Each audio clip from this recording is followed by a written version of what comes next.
Heitor, desde o início da sua carreira como diretor em longa-metragem, eu percebo um interesse por esse universo da ilustração. No caso do Nina, você utilizou ali como um recurso narrativo as ilustrações do Lourenço Mutarelli, e com ele você até continuou, né, um trabalho com o Cheiro do Ralo, e agora você volta a esse universo. Como que as histórias em quadrinhos, graphic novels e todas essas extensões inspiram o seu trabalho? E Marcelo, como isso é para você em relação ao cinema? Existe cineastas ou cinematografias específicas que inspiram o seu trabalho como um quadrinista? Primeira coisa, eu acho que se tem a ver com a minha infância, sabe? Minha infância foi nos anos 70.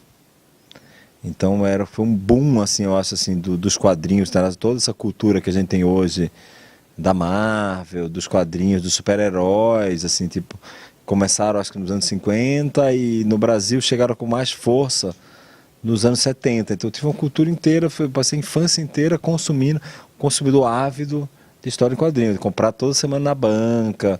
Então eu tenho essa cultura audiovisual, é uma cultura de alguma maneira mais pop também, né, da cultura de massa que a gente viveu muito no século XX, os meios de comunicação, né, expandir a cultura de massa, o cinema também inserido aí um pouco nesse vetor industrial. Então sempre me interessou muito por personagem de quadrinho. No Nina, a protagonista era uma quadrinista que desenhava, né, assim, tipo, e aí veio vamos dizer, a ligação com o Lourenço Mutarelli, porque na verdade quando eu estava em processo de pré-produção do Nina, o Marçal Aquino, que era roteirista parceiro, esbarrou com o Cheiro do Ralo, e a gente decidiu adaptar como próximo trabalho juntos, e aí por consequência dessa intenção de adaptar o Mutarelli, nós chamamos ele pro Nina, para fazer a parte do conceito visual das animações, aquele universo interior daquela personagem maluca. Então, assim, tenho muito interesse nesse universo. Eu acho que o quadrinho é uma arte muito do nosso tempo, assim, tipo, no começo eram isso, super-heróis. No Brasil tem também nos Estados Unidos também, uma linha de quadrinhos de autor muito especial, assim, grandes obras de arte, com dramaturgias profundas, feitas nessa linguagem, assim, tipo, talvez menos conhecida do que, por exemplo, o cinema, mas assim, tem a mesma potência criativa. Tem quadrinhos que são absolutamente geniais, assim, que retratam universos próprios e particulares, que eu amo, assim, eu sou um consumidor, até menos do que gostaria, mas tenho muita atração por esse universo estético, e acho que essa ligação quadrinhos e cinema ela tende a aumentar pela qualidade dos autores dos quadrinhos. Eu acho que tem grandes escritores, grandes pensadores que usam esse recurso como ferramenta. Assim, e é um território mais livre para experimentação, mais radical de linguagem. Assim, tipo, então os quadrinhos, de alguma maneira, eles estão numa certa vanguarda criativa. Porque eles não têm o compromisso da literatura em ser sério, ou de, sabe, porque é uma obra que vamos dizer, uma forma de expressão que às vezes é vista como menos importante, erradamente, porque tem conteúdos que são maravilhosos, mas tem um preconceito, vamos dizer, de uma elite intelectual, acha que quadrinho é menor, ou que não sei o quê, ou achava, pelo menos, porque não é.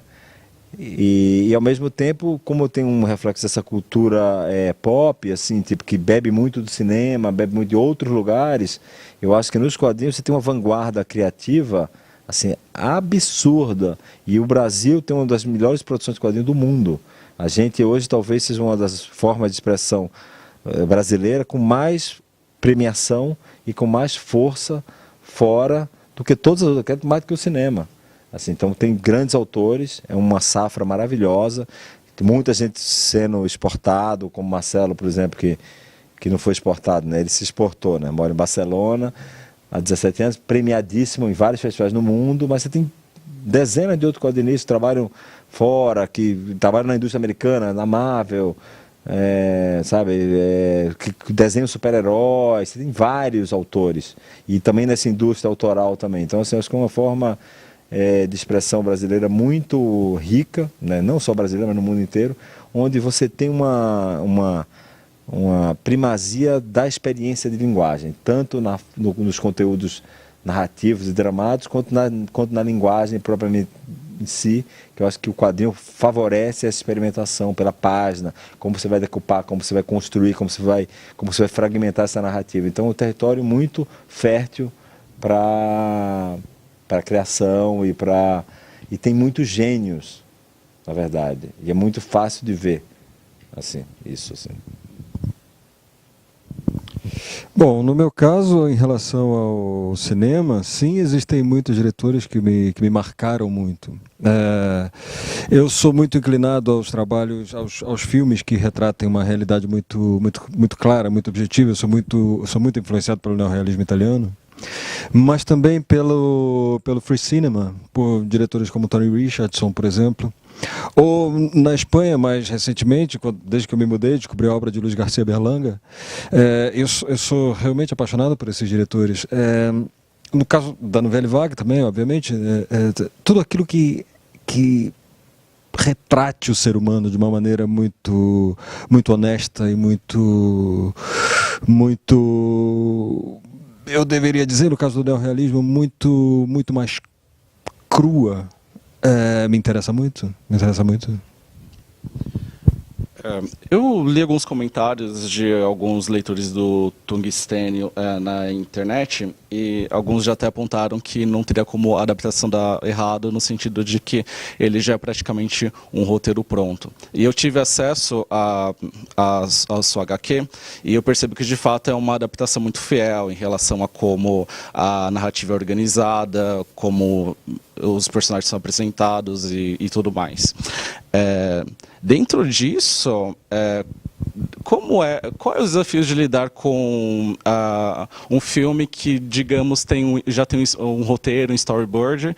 E para você, Marcelo, qual foi o desafio no sentido de participar de um primeiro tratamento do próprio conteúdo que você produziu? Acho que o principal desafio foi me adequar às premissas da formatação de um roteiro, porque quando você trabalha numa história como Tungstênio, você tem o espaço mais absoluto para trabalhar. E se você traduz isso dentro da dinâmica de um roteiro, você vai ter que se adequar a determinadas premissas técnicas, que vão ter que servir para toda a produção. Todas as pessoas vão seguir a mesma premissa. Esse, para mim, talvez tenha sido o maior desafio, porque foi a primeira vez que eu trabalhei com um roteiro. Depois disso, o Marçal e o Bonassi fizeram um segundo tratamento, as arestas foram aparadas e tudo. Eu acho que o trabalho ficou muito consistente, quer dizer... O roteiro ficou muito mais alicerçado do ponto de vista técnico. Para mim foi o principal desafio e eu estou muito satisfeito com o resultado. Eu acho que a adaptação, assim, primeiro eu gostaria de dizer para essas pessoas que acham que não poderia ter dado errado, poderia, porque todo filme é um risco absoluto. Assim, por mais quando a matriz é muito boa, é mais difícil, porque você já tem vamos dizer, um guia assim, de onde chegar que já te garante muita coisa. Mas não é trivial um trabalho de adaptação, assim, tipo é um filme, o Tungstênio é um filme que estava tudo lá, mas exatamente por estar tudo lá e tudo desenhado era dificílimo, porque o que estava proposto ali como dramaturgia, né, como construção de personagem e como linguagem de câmera e pulsão policial e montagem da estrutura narrativa, né, que é extremamente complexa, foi muito difícil de fazer esse filme. É um filme pequeno, é uma narrativa curta, mas extremamente sofisticado, assim. Não parece, porque você trata de personagens que são populares e um universo de exclusão, pobre e tal, então às vezes a gente não está acostumado a ver uma obra de linguagem tão sofisticada nesse universo, mas foi extremamente difícil de fazer, complicado, assim, cenas com muitos desafios para a direção do filme de fazer. Agora, claro que é um prazer quando você trabalha de um lugar que já é um lugar superior do ponto de vista da dramaturgia e com a ajuda ainda mais de ter um storyboard apontado ali, entendeu? Mas esse lugar de partida que é alto também te exige um redobrado compromisso e uma dificuldade de estar à altura daquilo, entendeu? Que não é fácil, tinha muita cena complexa de filmagem, foi bem difícil assim, sabe, tipo de fazer. Um desafio muito complexo, também muito prazeroso de levar esse filme para as telas. Heitor Marcelo, muito obrigado pela entrevista. Obrigado a você.